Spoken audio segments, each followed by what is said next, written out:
بسم اللہ الرحمن الرحیم۔ السلام علیکم، آپ دیکھ رہے ہیں الف نیوز اور میں ہوں آپ کے ساتھ ماجد علی۔ شامل کرتے ہیں آج کی ون لائن ہیڈ لائن۔ سعودی فرمانروا کی جو بائیڈن کو مبارکباد۔ سعودی عرب کے فرمانروا خادم حرمین شریفین شاہ سلمان بن عبدالعزیز نے امریکی صدر جو بائیڈن سے ٹیلی فونک رابطہ کیا ہے۔ عرب میڈیا کی رپورٹ کے مطابق شاہ سلمان بن عبدالعزیز نے جو بائیڈن کو امریکی صدر کا منصب سنبھالنے پر مبارکباد دی۔ انہوں نے دونوں ممالک کے درمیان تعلقات کو مزید مضبوط کرنے کی یقین دہانی بھی کروائی ہے۔ امریکی صدر جو بائیڈن نے خطے اور دنیا میں سلامتی اور استحکام کی خواہش کا اظہار کیا ہے۔ شاہ سلمان نے جو بائیڈن سے گفتگو کے دوران خطے کے اہم امور اور مشترکہ مفادات کی پیش رفت پر تفصیلی بات چیت کی۔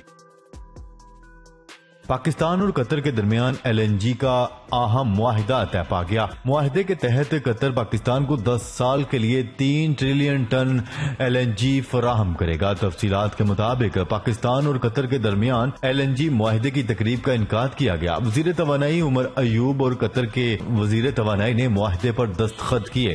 وزیر اعظم عمران خان بھی معاہدے کی تقریب میں شریک تھے۔ معاہدے کے تحت قطر پیٹرولیم کی بجائے قطر گیس کمپنی پاکستان کو 10 سال کے لیے 3 ملین ٹن LNG فراہم کرے گا۔ چین نے کورونا کے خلاف مقامی طور پر تیار کی گئی مزید 2 ویکسین کے استعمال کی منظوری دے دی۔ مزید 2 ویکسین کے استعمال کی اجازت China national medical products administration کی جانب سے ایک بیان میں دی گئی، جس کے بعد چین میں کورونا وائرس کے خلاف استعمال کی جانے والی ویکسین کی تعداد 4 ہو چکی ہے۔ امریکی مخالفت کے باوجود روس جرمن گیس پائپ لائن منصوبہ مکمل کرنے کا اعلان سامنے آ گیا۔ غیر ملکی خبر رساں ادارے کی رپورٹ کے مطابق ماسکو حکومت نے امریکہ کے تحفظات نظر انداز کر کے روس جرمن گیس پائپ لائن منصوبے پر کام شروع کر دیا۔ روس اور جرمنی کے اس مشترکہ منصوبے کو نارڈ اسٹریم 2 کا نام دیا گیا ہے۔ روسی وزارت خارجہ کی ترجمان ماریا زاخرووا کا کہنا ہے کہ امریکہ اپنے جیو پولیٹیکل مفادات کی خاطر اس منصوبے کی مخالفت کر رہا ہے۔ ترجمان کے مطابق امریکہ کو دنیا کے خود مختار ملکوں کے حقوق اور قومی مفادات کی کوئی پرواہ نہیں ہے۔ ان کا کہنا تھا کہ نارڈ اسٹریم 2 کی مخالفت یورپی یونین کی خود مختاری کے بھی خلاف ہے۔ جرمنی مسلسل یہ کہہ رہا ہے کہ منصوبہ اس کے قومی مفادات کے لیے اہم ہے۔ میانمار سیکیورٹی فورسز نے مظاہروں کو روکنے کے لیے سڑکیں بلاک کر دی۔ میانمار میں فوجی بغاوت کے خلاف مظاہروں کا سلسلہ بدستور جاری ہے۔ سیکیورٹی فورسز نے مظاہروں کو روکنے کے لیے ینگون میں سڑکیں بلاک کر دی۔ میانمار کے مختلف شہروں میں فوجی مخالفین کی احتجاجی ریلیاں اور مظاہرے جاری ہیں۔ بھارت نے سوشل میڈیا کے لیے نئے ضوابط کا اعلان کر دیا۔ بھارتی سرکار نے social media plate form, on line streaming service اور ڈیجیٹل نیوز کو لگام ڈالنے کے لیے نئے ضوابط کا اعلان کر دیا۔ واضح رہے فیس بک، واٹس ایپ اور دیگر سوشل میڈیا پلیٹ فارم پر نئے ضوابط کا خاصا اثر پڑے گا۔ نئے ضابطے کے تحت کسی بھی متنازع آن لائن کنٹینٹ، مثلا فیک نیوز اور پرتشدد مواد کے متعلق شکایتوں کے ازالے کے لیے سوشل میڈیا کمپنیوں کو ایک باقاعدہ میکانزم قائم کرنا ہوگا اور متعلقہ عہدیداروں کے ناموں اور ان کی دیگر تفصیلات حکومت کو بتانا ہوں گی۔ 1 مارچ سے پیٹرولیم مصنوعات کی قیمتوں میں بھاری اضافے کا امکان۔ اوگرا نے 1 مارچ سے پیٹرولیم مصنوعات کی قیمتوں میں اضافے کی سمری پیٹرولیم ڈویژن کو ارسال کر دی۔ نیوز رپورٹ کے مطابق مارچ سے پیٹرولیم مصنوعات کی قیمتوں میں بھاری اضافے کا امکان ہے اور اس حوالے سے اوگرا نے سمری پیٹرولیم ڈویژن کو ارسال کر دی ہے۔ ذرائع کے مطابق پیٹرولیم مصنوعات کی موجودہ قیمتوں کا تعین 30 روپے فی لیٹر لیوی کی بنیاد پر کیا گیا، جس کے تحت پیٹرول کی فی لیٹر قیمت میں 20 روپے 7 پیسے اور ڈیزل کی فی لیٹر قیمت میں 19 روپے 61 پیسے اضافے کی تجویز دی گئی ہے۔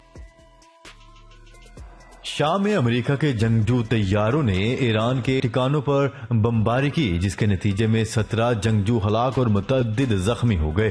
عالمی خبر رساں ادارے کی رپورٹ کے مطابق شام کے مشرقی علاقے دیر الزور میں امریکی فضائیہ نے ایران کی حمایت یافتہ ملائیشیا کے ٹھکانوں پر بمباری کی۔ فضائی حملے میں ایرانی نواز مسلح گروہ کے 17 جنگجو ہلاک جبکہ متعدد زخمی ہو گئے۔ عمران خان کی درخواست پر سری لنکا میں مسلمانوں کی تدفین کی اجازت۔ وزیر اعظم عمران خان کے دورے کے بعد سری لنکا کی حکومت نے کورونا سے جاں بحق مسلمانوں کی میتوں کی تدفین کی اجازت دے دی۔ غیر ملکی خبر رساں ادارے کی رپورٹ کے مطابق عمران خان نے سری لنکن قیادت سے اس بارے میں بات کی تھی، جس کے بعد سری لنکا کی حکومت نے کورونا وائرس سے جاں بحق مسلمانوں کی لاشوں کو جلانے کے حکم کو ختم کر کے انہیں اسلامی طریقہ کار کے مطابق تدفین کی اجازت دے دی، جس پر وزیر اعظم عمران خان نے ٹویٹر پر سری لنکن وزیر اعظم مہندرا راجا پکسے کا شکریہ ادا کرتے ہوئے کہا ہے کہ میں سری لنکن حکومت کی جانب سے کووڈ-19 سے انتقال کر جانے والوں کی تدفین کی اجازت کے سرکاری فرمان کے اجرا کا خیر مقدم کرتا ہوں۔ عالمی بینک کا پاکستان میں بے گھر افراد کے لیے بڑا اعلان۔ عالمی بینک نے فاٹا میں بے گھر افراد کے لیے $12 ملین کی اضافی گرانٹ کا اعلان کر دیا، جس پر وفاقی وزیر خسرو بختیار نے عالمی بینک کا شکریہ ادا کیا۔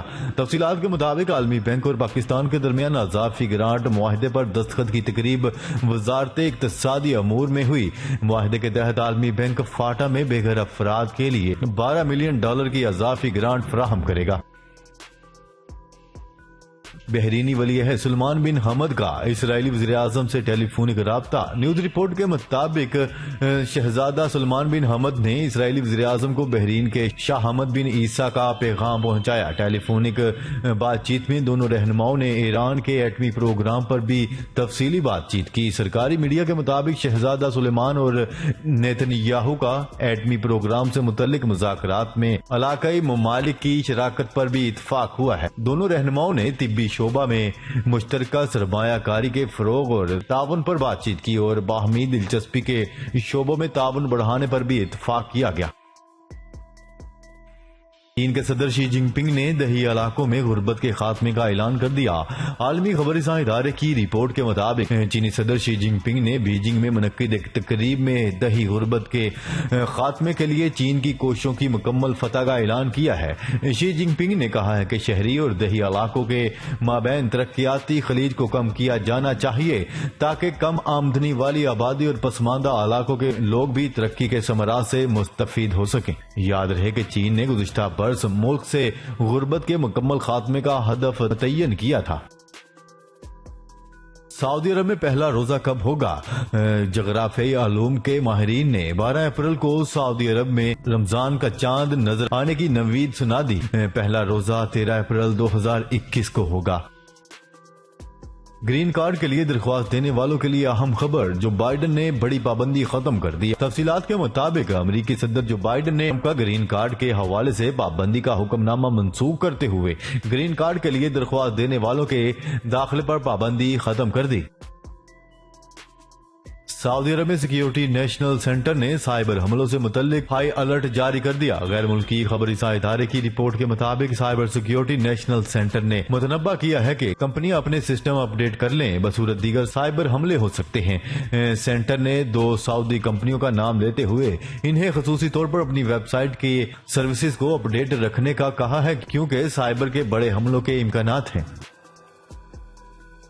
فیس بک نے میانمار کی فوج سے متعلق اکاؤنٹس پر پابندی عائد کر دی۔ Social network service company Facebook نے میانمار کی فوج سے متعلق صفحات اور اکاؤنٹس پر پابندی عائد کر دی۔ میانمار نے 1 فروری کو حکومت کا تختہ الٹ کر اقتدار پر قبضہ کر لیا تھا۔ بین الاقوامی میڈیا کی رپورٹ کے مطابق social networking service company Facebook نے کہا ہے کہ وہ اپنی سائٹس فیس بک اور انسٹاگرام سے میانمار کی فوج کے زیر کنٹرول میڈیا اداروں کے صفحات اور اکاؤنٹس اور فوج سے وابستہ تجارتی تنظیموں کے اشتہارات پر پابندی عائد کر رہے ہیں۔ پاکستان ہاؤسنگ منصوبے کی لانچنگ کے لیے تیار ہے وزیر اعظم عمران خان۔ وزیر اعظم عمران خان کا کہنا ہے کہ نیا پاکستان ہاؤسنگ منصوبے کی لانچنگ کے لیے تیار ہیں۔ جب ملک میں مشکل وقت آتا ہے تو ہٹ کر فیصلے اور سوچنا پڑتا ہے۔ تفصیلات کے مطابق لاہور میں وزیر اعظم عمران خان نے سینٹرل بزنس ڈسٹرکٹ کے سنگ بنیاد کی تقریب سے خطاب کرتے ہوئے کہا ہے کہ اس پروجیکٹ کا سنگ بنیاد رکھتے ہوئے خوشی محسوس ہو رہی ہے۔ آج صبح قطر کے ساتھ بھی LNG کا نیا معاہدہ طے ہوا ہے۔ ہر سال اس معاہدے کے تحت $300 ملین کی بچت ہوگی۔ جی تو ناظرین، آج کے لیے اتنا ہی. مزید خبریں لے کر بہت جلد آپ کی خدمت میں حاضر ہوں گے. تب تک کے لیے اپنا خیال رکھیے گا. اللہ نگہبان.